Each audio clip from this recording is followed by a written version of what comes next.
यहाँ से आपको हमारे बच्चों ने हिंदी साहित्य के कई इतिहास पढ़े हैं, उनमें गणपति चंद्र गुप्त का हिंदी साहित्य का वैज्ञानिक इतिहास पढ़ा होगा। उसमें ध्यान दीजिएगा कि गणपति चंद्र गुप्त ने बहुत ही सारगर्भित बात कही। उन्होंने कहा कि साहित्य के 3 आश्रय केंद्र, तो उन्होंने कहा कि पहला आश्रय केंद्र धर्म, दूसरा आश्रय केंद्र लोक और तीसरा सत्ता। तो हमारे रीतिकाल तक आप देखिए, धर्म आश्रय केंद्र बताने की जरूरत नहीं है, सारे का सारा भक्ति काव्य धर्म आश्रित है।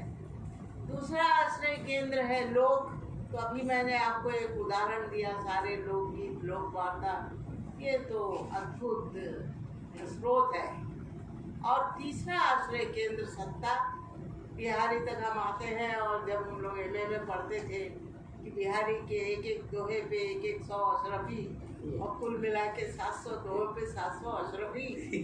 तो हम लोगों के विद्यार्थी मन में बड़ी मनोहर कल्पनाएं आती थी कि बिहारी ने कविता कैसे लिखी, वो तो बगल में रखिए, उन 700 अशरफियों का क्या किया होगा। ये सवाल आता, क्योंकि बच्चे थे और बच्चे तो लालायित होते ही हैं, तो ये सवाल आता था। खैर, तो उस समय सत्ता, राज सत्ता आश्रय केंद्र, उसी में भूषण हुए, बिहारी हुए, सब तरह की प्रवृत्तियाँ। उसके बाद सत्ता केंद्र बदला, सत्ता ने ही नया रूप लिया प्रकाशक के रूप में, क्योंकि आज का युग, आधुनिक युग, औद्योगिक युग, मुद्रण प्रकाशन का युग, और प्रकाशक मुद्रक के रूप में सत्ता का एक नया रूप आया। और आप जानते हैं कि प्रकाशक का महत्व क्या है।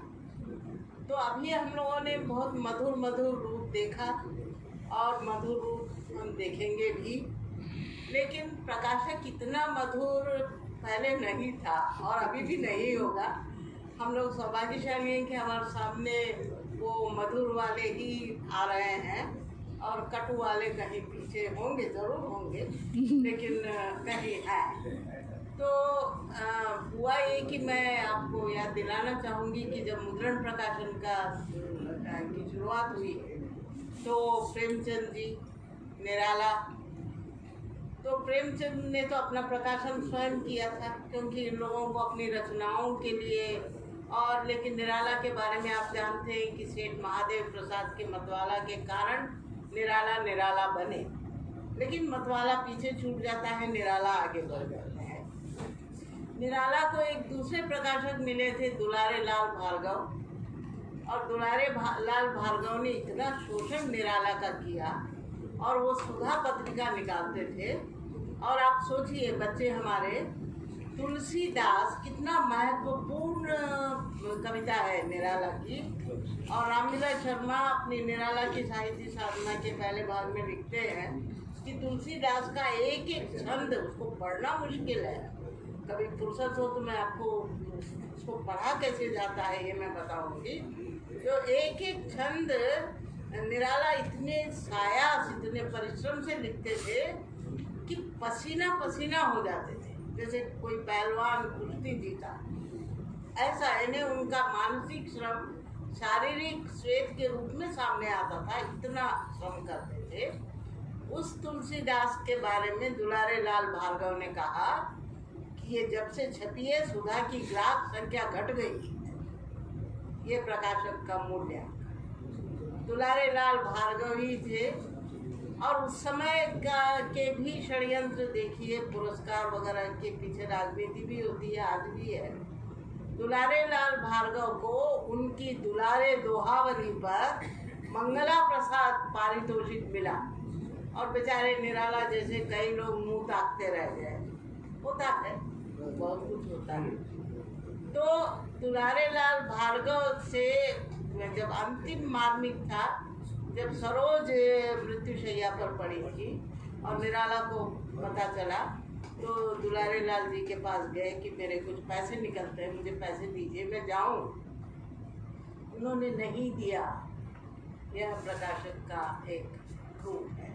खैर, मैंने आपसे कहा कि भाई मैं कुछ ये कटु बातें, लेकिन कटु बातें केवल नहीं इतिहास में, क्योंकि कटुता को याद करते हुए हम आज के परिप्रेक्ष्य में मूल्यांकन करें। और मैंने कहा कि प्रकाशक के सभी तरह के रूप होंगे। मेरा ज़्यादा अनुभव प्रकाशक के साथ नहीं है, और जो भी है वो अच्छा है। जैसे मेरी किताबों के प्रकाशक श्रुतिकांत जी हैं, और परिमल प्रकाशन से भी मेरा प्रकाशित हुआ। वो भी बहुत अच्छे व्यक्ति थे, और बहुत अधिक मेरी किताबें छपी नहीं हैं। हिंदी अकेडमी से छपी कुछ, बहुत अधिक नहीं छपी। जो भी हो, अनुभव मेरा ठीक ही रहा है। मैं बात आपसे ये कहना चाहती हूँ कि एक और चीज़ मैं आपके सामने रखूँगी कि कभी कभी क्या होता है, मुझे आप इजाज़त दीजिए कि इस त्रिकोण को मैं चतुष्कोण बनाऊं। प्रकाशक, लेखक, पाठक और एक और बीच हम भूल रहे हैं, आलोचक। आलोचक जो होता है वह विशिष्ट पाठक होता है, और वह तय करता है। वो केवल वकील नहीं होता है, वो जज भी होता है।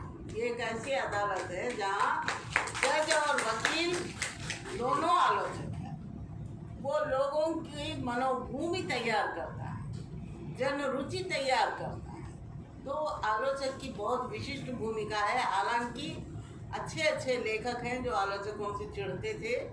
जैसे मैंने आपको बताया कि निराला तो जब विक्षिप्त हो गए थे, तब कोई अगर प्रकाशक उनके पास जाता था तो उसको मारने को दौड़ते थे। इतना उनके मन में प्रकाशक के प्रति घृणा थी, हम समझ सकते हैं। लेकिन आलोचक के बारे में जो प्रसिद्ध हमारे कथाकार हैं रूसी चेखव ने कहा है कि आलोचक क्या है, घोड़ा जब घास खाता है तो उसके मुंह के चारों ओर भिनभिनाती मक्खियों के समान है। कोई घोड़े को घास खाने नहीं देती है और घोड़ा परेशान रहता है। तो ये चेखव की धारणा है आलोचकों के। लेकिन हम जानते हैं एक से एक बढ़ के आलोचक हुए हैं। जैसे नामवर सिंह ने मुक्तिबोध को स्थापित किया, ऐसे आलोचक हुए हैं जिन्होंने, रामचंद्र शुक्ल ने तुलसी को, हजारी प्रसाद द्विवेदी ने कबीर को, इन लोगों ने हमें वो आंख दी है आलोचकों ने। और साहित्य का इतिहास लिखते समय एक बार शिव कुमार मिश्र जी ने बड़े रोचक ढंग से कहा था कि शुक्ल जी जब साहित्य का इतिहास लिख रहे थे, शिव कुमार मिश्र या कोई, मुझे ठीक से याद नहीं है, लेकिन मैं आपको बताऊं, वो लेखक थे और कह रहे थे कि जब शुक्ल जी अपना साहित्य का इतिहास लिख रहे थे तो मुझे पता चला, तो वो उस समय नए लेखक बने थे, तो एक किताब उनकी छपी थी कविता की, उसको बगल में दबा के रोज जाके शुक्ल जी के पास बैठते थे कि कहीं मेरी किताब का उल्लेख उनके इतिहास में आ जाए तो कितना अच्छा। लेकिन हम जानते हैं कि इतिहास में चीज़ें जल्दी नहीं आती हैं, समय की कसौटी पर कसी जाकर ही इतिहास में चीज़ें आती हैं। तो आलोचक इतिहासकार की भूमिका निभाता है लेखक और पाठक के बीच में। यहाँ पे एक बहुत महत्वपूर्ण बात की ओर आपका ध्यान आकर्षित करना चाहूँगी। एक अशोक वाजपेयी रचनाकार, आप जानते हैं, जो साहित्य के इतिहास में बहुत महत्वपूर्ण घटना हुई, मेरे ख्याल से ये 80 का दशक था। एक नारा उठाया अशोक वाजपेयी ने, कविता की वापसी। और कविता की वापसी, वो भारत भवन की स्थापना की थी, और कविता की वापसी के नाम पर अशोक वाजपेयी अधिकार में थे। आप जानते हैं कि वे IAS ऑफिसर रह चुके हैं, बाद में वर्धा में वाइस चांसलर भी रहे। तो सत्ता का कैसा अच्छा उपयोग उन्होंने किया कि कविता की वापसी के नाम पे हिंदी की समकालीन कविता जो थोड़ा पार्श्व में चली जा रही थी, और वैसे भी प्रकाशकों की शिकायत है, मुझे यहाँ जो प्रकाशक है, मुझे मालूम नहीं है आप लोगों की कविता के बारे में क्या राय है, लेकिन प्रकाशक कहते हैं कि कविता की किताबें बिकती नहीं है। उपन्यास लिखिए, उपन्यास, निराला को भी अपना उपन्यास लिखना पड़ा क्योंकि उनसे कहा गया भैया कविता नहीं लिखी, तो उपन्यास लिखे है। तो अभी लेकिन मामला दूसरा है।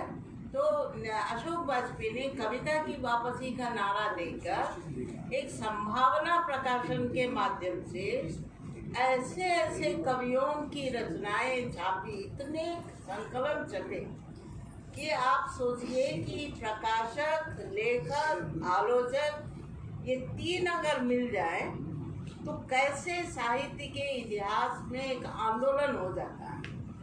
और बहुत सारे लोगों की, इसमें हमारे वेणुगोपाल भी शामिल हैं, कि बहुत सारे ऐसे कवि जो प्रकाश में आए, दैदीप्यमान हुए और रंगस्थल पर गए और कविता को स्थापित किया अशोक वाजपेयी ने। हालांकि वेणुगोपाल ने अपना पहला जो नोट लिखा उसमें उन्होंने अशोक वाजपेयी से पूछा कि कविता की वापसी आप कह रहे हैं, कविता कहाँ चली गई थी? लेकिन चली गई थी, कविता पाठ्यभूमि में चली गई थी। अशोक वाजपेयी उसको सामने लाए। अशोक वाजपेयी स्वयं रचनाकार है। तो अब आप देखिएगा कि लेखक, लेखक, प्रकाशक और आलोचक ये तीन, और उसके साथ में पाठक की बात आती है। तो जहाँ तक हमारा सोचना है कि पाठक दो प्रकार के होते हैं, एक जो सब प्रयोजन पढ़ते हैं और एक जो निष्प्रयोजन पढ़ते हैं। हमारे जितने भी बच्चे हैं, हम लोग स्वयं किसी सेमिनार के लिए तैयारी करनी है, अच्छा भाई रांगे राघव बोलना है, ओ निकालो रांगे राघव, सब प्रयोजन हम भी काम करते हैं। तो सेमिनार या इस तरह का लेख वगैरह प्रयोजन होता है, बच्चे भी परीक्षाओं के लिए पढ़ते हैं। लेकिन जब बच्चों से मेरा विशेषकर आग्रह है कि भाई जो कोर्स में है उसके अलावा भी कुछ पढ़िए, क्योंकि हमारे पास कई बार बच्चे जब इंटरव्यू देने आते थे, पहले एमए के लिए भी इंटरव्यू होता था, तो हम उनसे पूछते थे कि आप हिंदी में पढ़ना चाहते हैं, अच्छा ठीक है, कबीर की कोई